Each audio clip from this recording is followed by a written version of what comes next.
Hey everybody, Greg Laurie here. Let me ask you a question. Are you eager to make a difference in the spiritual lives of others?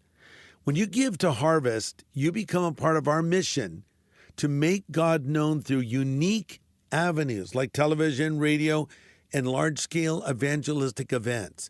Support us today at harvest.org/donate and help us to continue to spread the gospel around the world.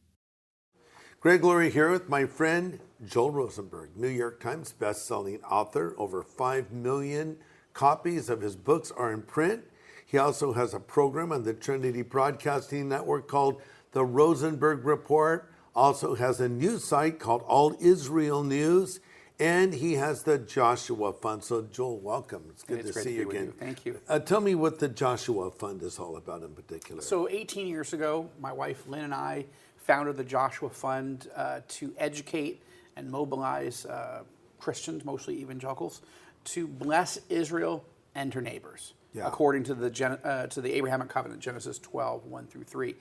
And the idea was, all right, so what are the different biblical ways to bless? Well, certainly we want to educate the church worldwide. Why does God love Israel and her neighbors? What is God's prophetic plan for Israel and her neighbors? Why does the Bible call Israel the apple of God's eye and so forth? So a lot of Christians don't know that. So part of it is educational. Then it's humanitarian relief. How do we enable the local believers in Israel and in the Arab world to provide food and clothing and whatever to people in need, people going through war and terror, people who are just poverty-stricken, widows and orphans.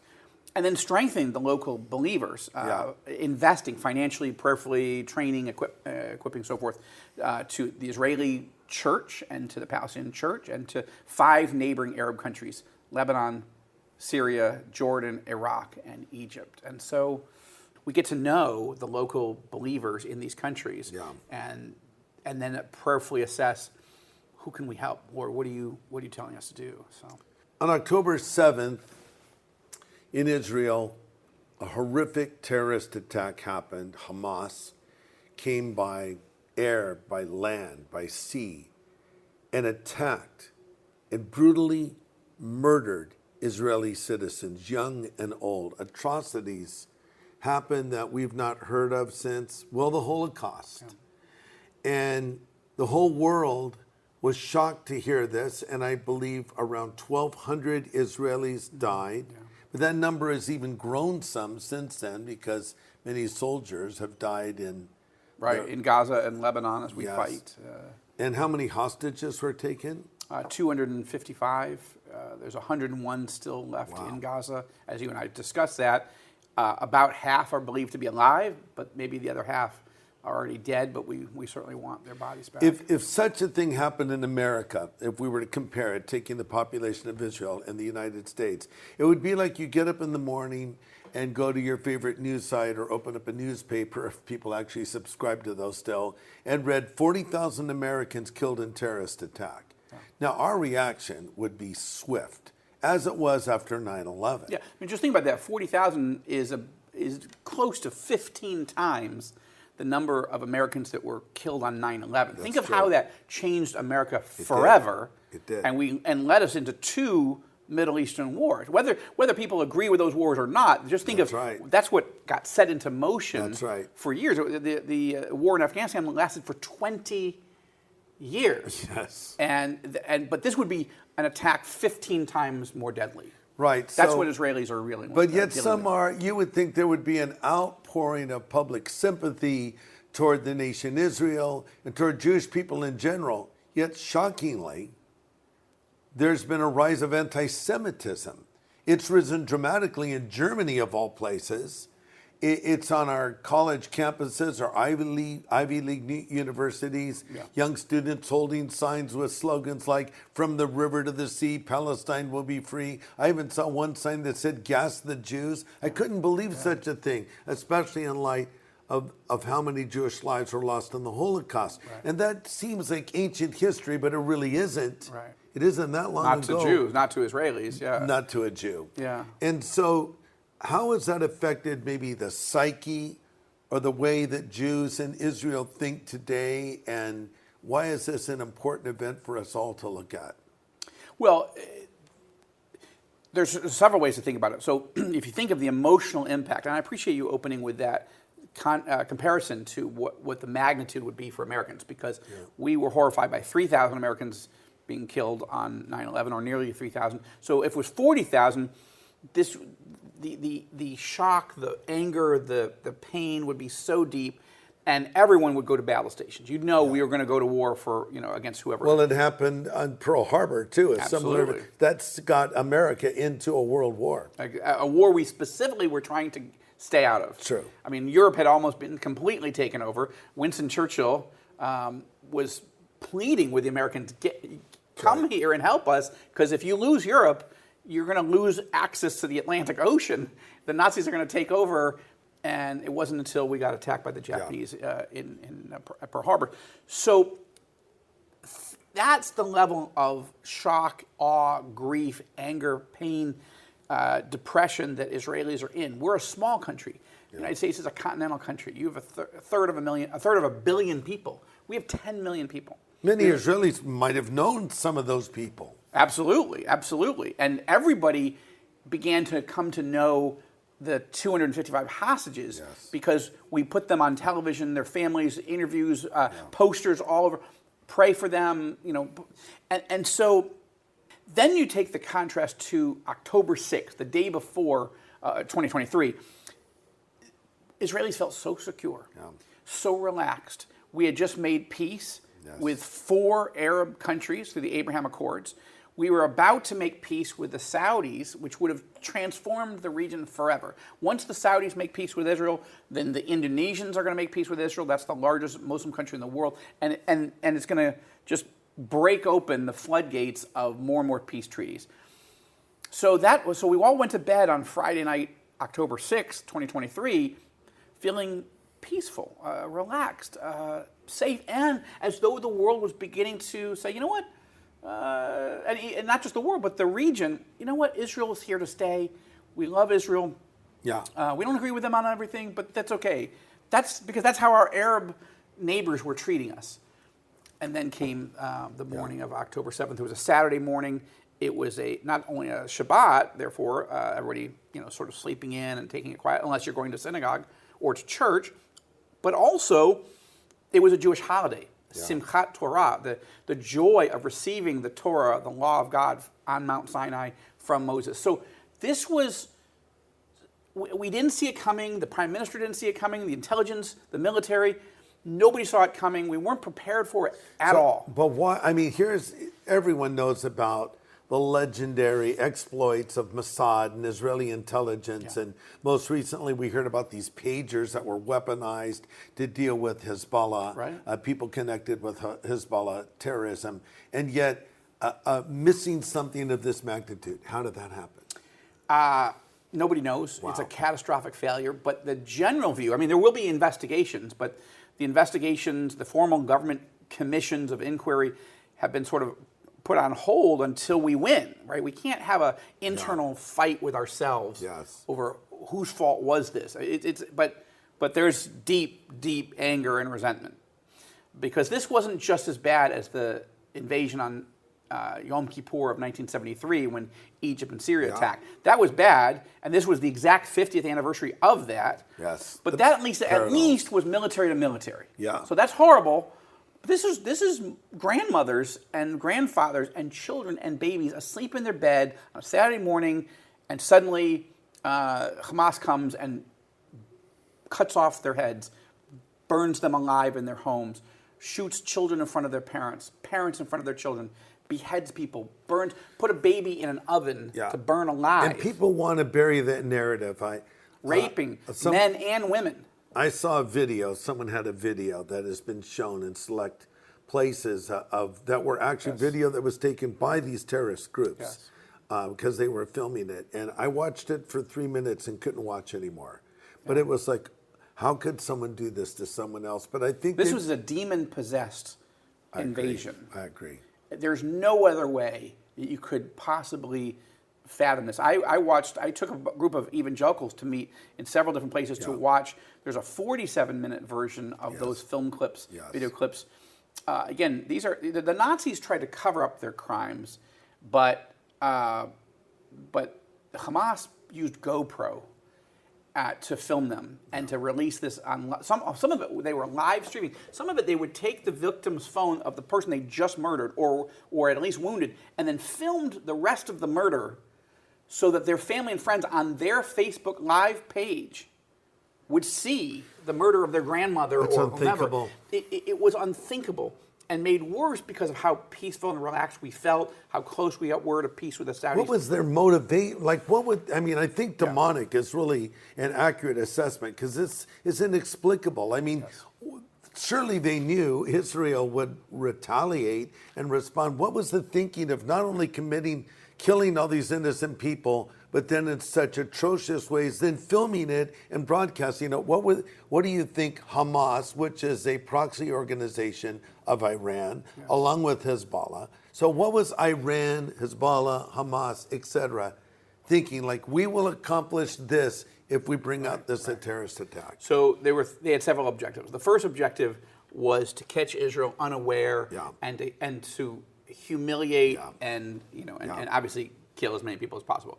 That's the first thing. The second thing was, by showing it live stream and in other social media ways, Hamas was taking a page out of the ISIS playbook, which was to what you're trying to do is alert, educate, and mobilize and inflame any other demonically possessed radical Islamist jihadists in the region to go, amen, look what they're doing to the Jews, I'm in also, and to set into motion, again, not most Muslims, but you only need a subset to go, I'm in. So this is what they wanted. Then what's interesting, and I will say in God's mercy, right, this is an Iranian plot, but somehow it got disconnected because Hezbollah did not understand that Hamas was moving on the 7th. Hezbollah, the terror proxy force, which is much larger and much more dangerous in Lebanon, again, all of this funded, fueled, armed, trained, and directed by Iran, but they do have independent leadership in the sense that they get their money and their funds and their arms and everything and directions from Iran's regime, but obviously they can make tactical decisions of their own. Somehow, the leadership of Hamas decided to move without being in synchronization with the others. Hezbollah had put out a video 10 years ago, 11 now, but 10 years ago as of last year, showing how they were going to invade northern Israel and take over the entire Galilee.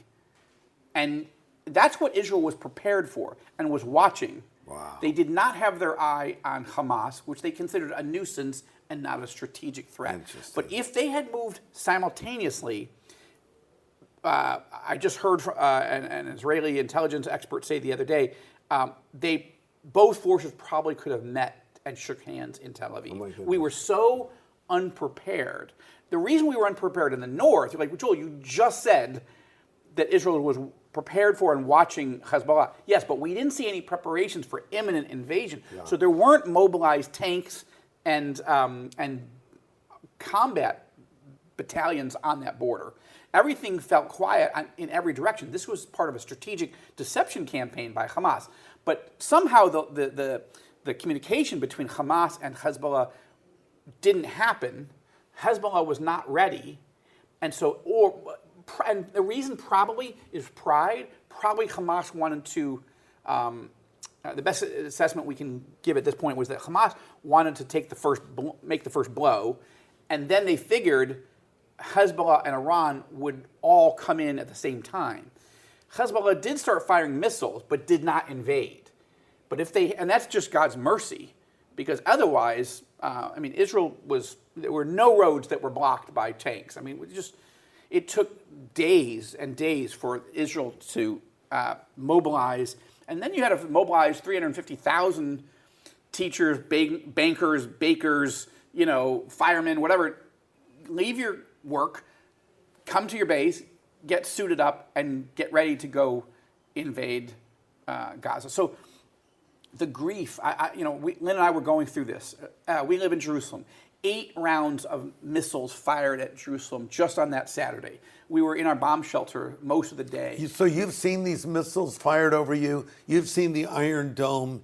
intercept them. Yeah, including in April, our apartment in Jerusalem faces east. So normally we don't see missiles actually in the sky because our apartment faces east. The other side of the apartment faces southwest, and so the missiles are coming when they come, and which is not that often to Jerusalem. But when they come, the sirens go off, and you go to your bomb shelter. I don't, because I run a news agency, so I go outside to film. But my wife is always like, "What are you doing? Why are you?" Well, this is what I do. But anyway, the rockets and missiles come from the southwest, from Gaza. But in this case, in April, then there were 321 missiles coming from Iran. First time the Iranian regime has ever directly fired at us since the creation of the State of Israel. And then just recently, they fired almost 200 additional ballistic missiles. And so to see them streaking through the air, and then to watch the interceptions over your own home, and it's not just a good fireworks show. It's like these are people trying to kill you. Yeah, you could die. You could die, and as the interceptions happen, your apartment, your life, your whole body is shaking. You can feel it, and you're thinking, thank God that Israel didn't listen to the critics of President Ronald Reagan from the 80s when Reagan said, look, we can't just build nuclear weapons and missiles to take out the Soviets if they attack us. That's immoral. We need a way to defend ourselves and shoot those down. And people mocked him and said, what are you watching Star Wars too often? You can't shoot a missile with a missile or use a laser to shoot. That's exactly what Israel's doing, including with lasers now. And so thank God, because yes, almost 2,000 Israelis have been killed over the course of this past year. But the numbers would be in the tens and tens of thousands if we didn't have missile interceptors. So, Joel, a twofold question. Why this hatred for the Jewish people? And how does this fit into a prophetic puzzle? Sure. Because you said Iran directly fired missiles at Israel. Yeah. That has never happened before. So we look at Ezekiel 37, and after Israel has been gathered from the four corners of the earth back in her homeland, which has happened, and she is now a nation and has been since May 14th, 1948. We read about Magog, which many believe is Russia, attacking Israel, and one of her allies is Persia, which was the name of Iran till 1935? Right. So here we have an enemy of Israel, predicted hundreds of years before it happened, marching 2,500 years ago, actually. 2,500 years earlier, attacking it. So I'm not saying that's a fulfillment of that prophecy, but it's a step in that direction, or is it? Tell us. Okay, so let's break this into two pieces, as you said. First is why. Where's this anti-Semitism, anti-Israel coming from? I think the simplest way to explain it, Greg, is from John 10:10, which is not a verse that people tend to go to understand anti-Semitism, but they should. Why? Because Jesus describes Satan and he describes himself. Jesus describes Satan as the thief who comes to rob, kill, and destroy. Right. And Jesus says, by contrast, I came that they may have life and have it abundantly. Yes. Okay. So we learned several things out of that verse. We learned that Jesus and Satan are polar opposites. Now, they're not equals, but they are opposites. Sure. So everything that God wants, Satan is against. All right? So then when you take that principle of John 10:10 and you apply it to all that we know about God's love and heart and plan for Israel, it begins to make sense. So God said to the Jewish people, I love you and I want to bless you. So Satan is an opposite. So he says, I hate you and I want to curse you. God says, I'm going to give you, as the Jewish people, a land. Satan says, fine, I'm going to take it away. God says, I'm going to make Jerusalem holy to my name, Satan, and a city of peace. And Satan says, fine, I'm going to desecrate it and make it a city of bloodshed. God says, I'm going to make the Temple Mount holy to my name. And Satan says, I'm going to desecrate it. Wow. So everything that God wants, Satan is against, because Satan is not he's not a creator, and he's not a creative being. All he can do is look at God's plan and then try to twist it and try to ruin it. Right. So people ask, why have people all throughout history wanted to destroy the Jews? They don't want to just dismiss them or hate them. They want to annihilate them, right? Haman in the book of Esther, right? He's disrespected, in his view, by one Jew, and he decides to issue an edict to kill, and to use the word as annihilate is what he says in this letter, to kill every Jew in the entire Persian Empire from Ethiopia to India. That's just, like, talk about a little bit overreaction. Yeah. Right? And so we see that. We see that in Hitler. We see it in Pharaoh, of course, back in the book of Exodus. It's irrational, but it's demonic. It's irrational, but it fits the plan. Once you understand that Satan is against everything that Jesus is for, then you understand Jesus is to bless us, and Satan is trying to curse us and eradicate us. And the prophet Isaiah, for example, even says, if you could eradicate and annihilate all the Jews, then you would break God's promise. Yeah. That's what Satan's trying to do. Yeah. So we're seeing it now. Hamas, in its charter in 1988, says we're going to wipe out all the Jews and destroy Israel. The Iranian regime says we're going to annihilate all the Jews. That's why they're trying to build nuclear weapons. Yeah. And Hezbollah has the same view. So that's the world that we live in.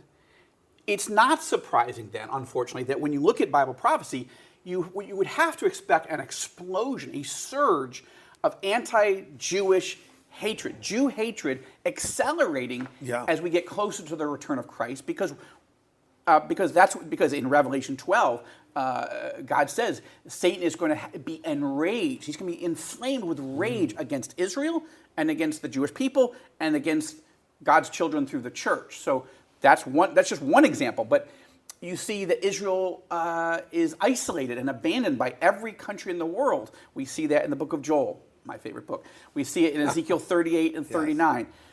Then we get to places like, Zechariah and Jeremiah and Isaiah and Revelation, in which every country is going to attack Israel.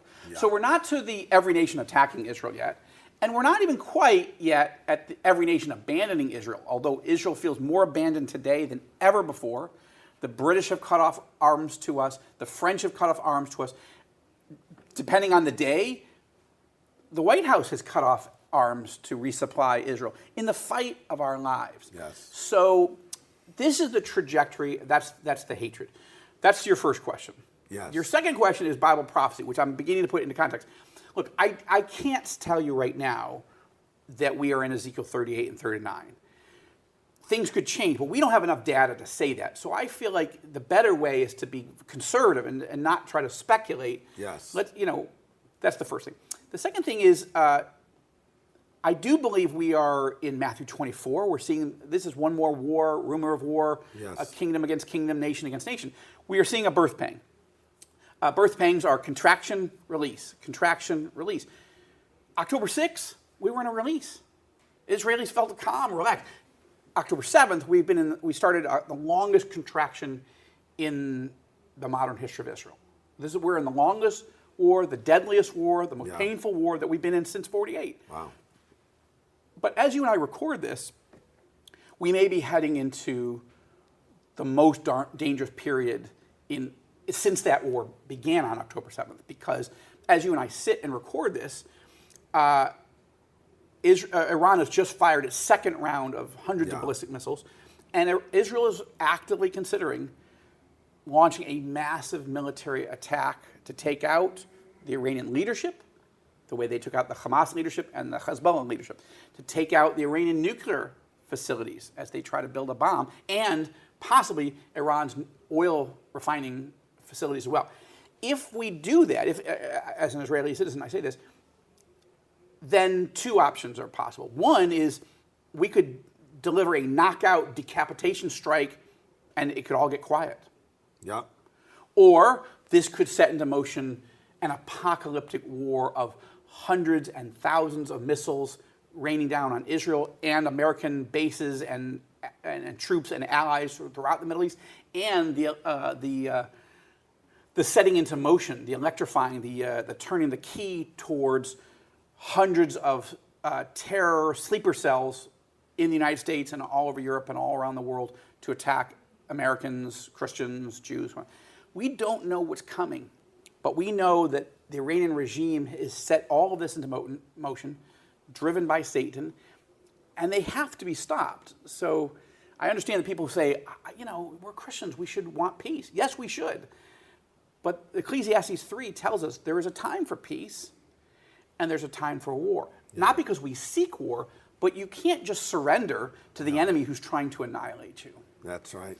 And Iran, You know, it's hard to understand. I mean, in the Trump administration, with the Abraham Accords, we cut off oxygen to Iran in many ways. And then in the Obama-Biden administration, there was a change in strategy, and suddenly we're giving them funds.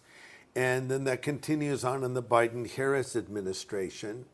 And so in many ways, we could say that American dollars have contributed toward these terrorism acts that have happened. This makes no sense to me when Iran is an avowed enemy not only of Israel, but of America. Yeah. Don't they refer to Israel as a little Satan and America as the great Satan? Yes. So in effect, is not the enemy of Israel also the enemy of the United States?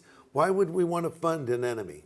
Well, trying to get in the minds of President Barack Obama and then Vice President Joe Biden when they made the Iran nuclear deal in 2015, which, of course, Prime Minister of Israel Benjamin Netanyahu was strongly against. Yeah. I was at his speech to a joint session of Congress when he laid out the case. Look, this is a bad idea.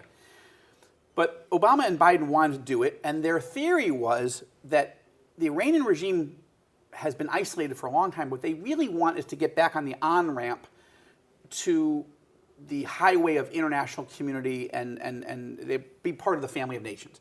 And so they need an on-ramp. And if we give them $150 billion in cash, that'll help incentivize them to just give up their war aims against Israel and the United States. The Iranians, the Iranian regime, they're not idiots. They're evil, but they're not idiots. Yeah. If you want to give them $150 billion and negotiate a deal that they didn't even have to literally sign, then they'll take it. But they use that money to then fund all of their terror proxies, and now we're in the situation we're in. President Trump came into office saying he was going to rip up that deal. He didn't for the first year because Arab leaders were saying, that seems like a bad idea. That's just going to inflame the Iranians. Yeah. But after Netanyahu sent in the Israeli secret services known as the Mossad and stole the Iranian nuclear archive, all their files, right from a warehouse in Tehran under their noses, and then published it to the world and showed, look, they've been working on building nuclear weapons. They're lying when they say they don't want that. A week later, Trump ripped up the deal and then applied what he called a maximum pressure campaign, massive economic sanctions that really did hurt Iran. It was the first time the Iranian regime has ever sort of paid a consequence. The American government and the Israeli government have never directly entered a war with Iran. Occasional pinpricks here and taking out a top Iranian terror commander or nuclear scientist, but not an actual war, interestingly enough. But all that to say, that's where I think we're at. But so the Trump team, to his credit, and I have some disagreements with President Trump over a number of things, but he was super pro-Israel and he was super pro-American in the sense that he understood Iran is not primarily the Israelis' problem. It's an American problem. It's a global problem. And he put enormous pressure on Iran, and Iran was almost bankrupt until Biden and Harris came in. And then, as you say, they tried to re-enter the nuclear agreement, and they started moving an enormous amount of money back to Iran, trying to get them to agree to a new deal. And now we see what a bankrupt policy that was. And I'm trying not to say that as a partisan. I know in a political season it feels like, but that's just the reality. Yeah. Just being a watchman on the wall, Ezekiel 33, you have to say there was an approach that was putting the Iranian regime in a bind and cutting off their financial oxygen supply. So and what happened? Iran didn't attack America or Israel for 4 years. Yeah. And then that approach was changed. The oxygen supply was reopened, the financial oxygen. And what happened? The worst attacks in history from Iran against the United States and our ally, Israel. So that's where we are right now. So we're talking about how world events tie into what the Bible predicts for the end days, the last days. And this is a subject that is confusing to some people, but it seems to me that It's not God's desire to conceal, but to reveal. I mean, the very word revelation means the unveiling. Right.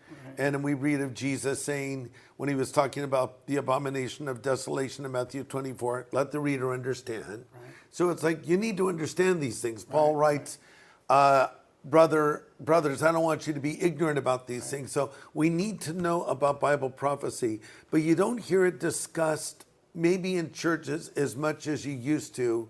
Why do you think that is? Well, for several reasons. One is a lot of pastors just don't believe it. Wow. Those who believe it, some think the people who talk about Bible prophecy are weird. They and build sometimes they are. And sometimes they are. I mean, they're not wrong about that, some of them. Yes. And, the websites look like they were built in Area 51 in Roswell, New Mexico. It's all red and black, flames. Yeah. Every sentence is in capital letters with 97 exclamation points after it. And you're like, dude, seriously, have some decaf. Yeah. Really. And so people don't want to be identified. But look, you're a preacher of the gospel. You're an evangelist. The church isn't supposed to say, well, there's people preaching a false gospel or the prosperity gospel being the false gospel, among others. So I'm not going to preach the gospel because there are lunatics out there preaching false gospels. Yeah. You'd say, I need to do more to preach the gospel with clarity and conviction because people need to hear this. Same thing with the fact that 1 out of 4 verses in the entire Bible is prophecy. Now, half of them have already been fulfilled, which gives credibility to the second half. Yeah. And the second half, most of them lead us up to the second coming of Christ. Right. Some deal with after Christ returns. This is very important. If God thinks it's important for us to know, it's important for us to know. Yeah. But too much of the church either doesn't believe it or doesn't want to be identified with the prophecy nuts, or it's just a level of complication, or it feels political to them. Anyway, there are plenty of reasons not to do the right thing. The right thing is to teach it and help people understand what the Bible prophecies say and what they mean. Then it's a separate issue of, are we seeing those things come to pass right now? I would say it's too early, for example, to say Ezekiel 38 and 39 are in motion. Yes, Russia and Iran are building an alliance. We've never seen that in 2,500 years. So we keep an eye on it, but we're not there yet. Yeah. I may change my view if there's more data a week or 10 days from now or whatever. Where we are, I believe, in terms of Bible prophecy is, number one, we mentioned this is a birth pang. Yeah. This is exactly what Jesus talked about in Matthew 24, and we've seen several of them in recent years. Yes. We saw the invasion of Ukraine by Russia. That's the largest land war in the history of Europe since World War II. That's a birth pang. Yeah. We've seen the global pandemic, 6 million die through COVID. That's a birth pang. Yes. And I believe this war, the longest, deadliest, most brutal war of Israel has ever faced in the modern era, that's a birth pang. I wouldn't go further than that, except to say this. I do believe what we're watching is Amos 9:9. Okay. This is a prophecy where God says that in the last days, he says, I will shake the whole house of Israel among the nations. Now, Satan set into motion this demonic attack from 7 sides of Israel. This isn't God doing it, but it is God sovereignly letting it happen. Why would he sovereignly let it happen? Yeah. I believe it's out of Amos 9:9, because Jews in Israel are sheep without a shepherd. Most of our Israeli brothers and sisters, they've forgotten that they even have a shepherd. They don't all believe that God is the shepherd, or that he cares for us, or that he will protect us. And the thing about forgetting that you have a shepherd, or rejecting the shepherd, or being angry at the shepherd, or whatever set of reasons that any individual has of not wanting to think of having a shepherd, the problem is that it's not a neutral countryside. There are ravenous wolves in the countryside, and that's what the Bible has explained to us from the beginning, and certainly to the end. And so if you're a sheep and you don't have a shepherd, and you decide, I don't want a shepherd, I don't need a shepherd, and you start wandering out, it's not like, it's not a neutral environment. Yeah. So we got attacked by ravenous wolves. Now the question is Israel going to be shaken to the extent that they start looking more and more to God? Many Israelis are. We are finding that Israeli pastors that the Joshua Fund supports, encourages, prays for, we meet with, they are telling, especially in the north, near Lebanon, and south, near Gaza, that more people want to talk about God, the Bible, and even Yeshua, Jesus, than ever in their entire ministry lives. Now, in the center of the country, along the coast, where things are more secular and less impacted by the direct life and death situation moment to moment. Yes, it's on television. Yes, it's on social media. But they're not personally affected. Then you see less of it.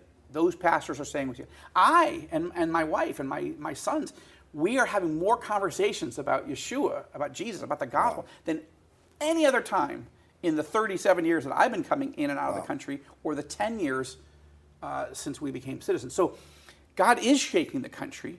I can't report, and I wish I could, but I can't report that we're seeing massive numbers of Israelis coming to faith in Jesus. Yeah. But the seeds are being planted. Yes. And there are ears to hear that weren't listening even before. And I'll just add one more point. The Palestinians are being shaken. Wow. I believe we're seeing, I don't believe Israel's being judged. I believe we're being shaken. I do believe the Gazan Palestinians are being judged right now. When Genesis 12:3, if you bless the nation of Israel, Abraham, Isaac, Jacob, forward, I will bless you, God says. Yeah. But if you curse them, I will curse you. Yeah. The Gazans, unfortunately, have cursed Israel for 76, 77 years straight, every single day. And there are consequences. That doesn't mean God doesn't love them or that the gospel shouldn't be preached to them, which should. But that doesn't mean that they can avoid the catastrophic judgments that they have incurred upon themselves. So what should the Christian do in light of the fact that we're seeing birth pangs, we're seeing Bible prophecies fulfilled before our very eyes, reminders that Christ is returning? Jesus said, when you see these things begin to happen, look up, for your redemption is drawing near. Take away truth. Jesus could come at any moment, and we need to be ready to meet him. So how should a Christian live in light of the fact that these prophecies are being fulfilled right before their eyes? Well, in a general sense, Greg, it should shake us in the church as well to walk more closely with Jesus, because as the Apostle John writes in 1 John, we don't want to be ashamed when we meet him in the air. We don't want, when we see him face to face, we don't want to be ashamed. So that means if you're living a life of spending time with someone or something, or reading something or whatever, that you would be ashamed of seeing Jesus the next second, then we need to repent. We need to clean up our lives and walk with Jesus in the power of the Spirit. Specifically when it comes to Israel, the Palestinians, the Lebanese, the Iranians, we got to remember that we're trying to fulfill the Great Commission. And in the midst of this horror show that Satan's involved in, God is moving. People are ready to hear how to go to heaven or not go to heaven, how to have their sins forgiven or not, where to find peace that passes all understanding. And this is our job, to make sure that everyone is at least heard, not to shove it down their throat, but people are listening because it's life and death right now. And the war could get much, much worse. So that's what the ministry of the Joshua Fund is. That's what all Israel News, all Arab News does, is I'll wrap up by saying, we encourage Christians to learn, pray, give, and go. Good. The more they learn about what's happening through this video and others, then they can be better prepared to pray. Pray actively and specifically for peace, but also for justice and for victory over these enemies and so forth. And pray for people's hearts to be open, to give financially to the Joshua Fund as an example of a ministry that this is what we do. 18 years, God has shockingly brought $100 million more now through the Joshua Fund to invest in the local church so they can be the hands and feet of Jesus in the local area. Learn, pray, give. I wouldn't say go right now. We will, you had a tour of almost 1,000 people that you had to, disband for now, postpone. We've done the same thing. Right. But we brought evangelical leaders over. We've said there is a place for some evangelical leaders to come and see, to be witnesses of this horror show, to bring back information, but also to come and encourage Israeli hostage families and believers, unbelievers. So learn, pray, give, and go. I think that's a simple way to think about how should I respond. This is the darkest hour in Israel's modern history, but the light of Christ is so much brighter when the darkness is so dark, and people are listening and people are noticing, and we need to strengthen our local brothers and sisters. Again, not just Israelis, but the Palestinian church, the Lebanese church, the Iranian church, and everybody in that region, because God doesn't only love Israel. He doesn't only have a plan for us. He also has a plan for our neighbors and our enemies. And I'm grateful, and I can't wait to see the harvest that God is going to bring out of all this mess. But it shows you how hard our hearts are in the Middle East, that it would require a horror show like this to catch our attention. Well, and I think go could be expanded just to all of us to go into all the world and preach the gospel. Amen. You know, and the crisis coming, what should I do? Well, I want to tell as many people as possible. And so they'll be ready to meet him as well. So go into all of your world and preach the gospel. Joel, thank you for taking the time. I want to just say thank you for all that you do. You are a bold witness for Christ wherever you are, whether you're speaking in front of a crowd or speaking sometimes to world leaders or people of great influence. You always weave your story in, your amazing story of coming to Christ, and the role that you're playing right now with All Israel News and All Arab News and the Rosenberg Report. And then, of course, the last thing, Joel is a very gifted novelist. I first became familiar with Joel Rosenberg reading one of his novels. I thought, a Christian novel, no thank you. I'd rather read Tom Clancy. Then I read Joel Rosenberg and changed my tune. That's how I felt about Christian movies until I watched the Jesus Revolution. I was like, oh my gosh, somebody can do this. Yes. Wow. And Chosen 2 and others. Really gripping stories. Sometimes, speaking of events before they happen, on more than one occasion, you've had scenarios in your books that actually played out in real time, capturing the attention of people like Mike Pompeo, Secretary of State. I read your books, Joel. So, you know, Joel, there's a new book coming out called The Beijing Betrayal, and that'll be out in March 11th. March of 2025. Right. Yeah. So be looking for it, but Joel, thanks and God bless you. Thank you. Thanks, brother. Okay. Great to be with you. Thank you. Hey, everybody, thanks for listening to my podcast. Before you go, I wanted to let you know about the important work we're doing here at Harvest. You know, we've had the same goal these last 50 years, which is simply this: we want to know God and we want to make him known. And we do that in a lot of ways: documentary films, animation, radio, television, large-scale evangelistic events, and more. If you want to be a part of what we're doing to fulfill the Great Commission, you can support us with whatever you can give at harvest.org/donate. Again, that's harvest.org/donate. And thanks so much.